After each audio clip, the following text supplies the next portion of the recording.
Evening snacks bread omelette ഒന്ന് ഉണ്ടാക്കിയാലോ. അപ്പം ഞാൻ തക്കാളി, പച്ചമുളക്, ഉള്ളി ഇതെല്ലാം കൂടി അരിഞ്ഞ മിശ്രിതമാണ്. എണ്ണ ഒഴിച്ചിട്ടുണ്ട്. നമുക്ക് ഇതൊന്ന് ഒഴിച്ചു കൊടുക്കാം. ഓക്കെ, ബ്രെഡ് ഓംലെറ്റ് ഉണ്ടാക്കാം.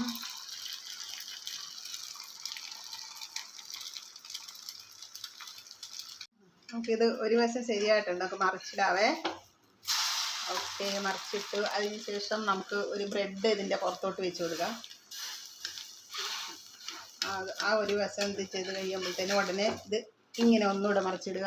അടുത്ത ബ്രെഡ് നെക്സ്റ്റ് അതിൻ്റെ അപ്പുറത്തോട്ട് വെച്ച് കൊടുക്കുക. അത് കഴിഞ്ഞിട്ട് അടിയിലിരിക്കുന്ന ബ്രെഡ് എന്തായാലും മൊഞ്ഞിട്ടുണ്ടാവും, ഒന്നുകൂടെ ഇത് ചെയ്യുക. എന്നിട്ട് ഇതൊന്നും ഇങ്ങനെ മറിച്ച്, അപ്പോൾ രണ്ട് വശവും ശരിയായി മൊരിഞ്ഞ് വരത്തക്ക രീതിയിൽ ഇങ്ങനെ മറിച്ചിടുക. അപ്പോൾ ഇതിൻ്റെ ഇപ്പോൾ ഒന്നുണ്ട്, ഇതിൻ്റെ ഒരു വശവും കൂടി ഇനി മൊരിയാനുണ്ട്. ഇതേ ഇങ്ങനെ അങ്ങ് ഇട്ടാൽ മതി. അപ്പോൾ ഇത് ഈസിയാണ്. ഇത് കടിച്ച് തിന്നാനും ഈസി.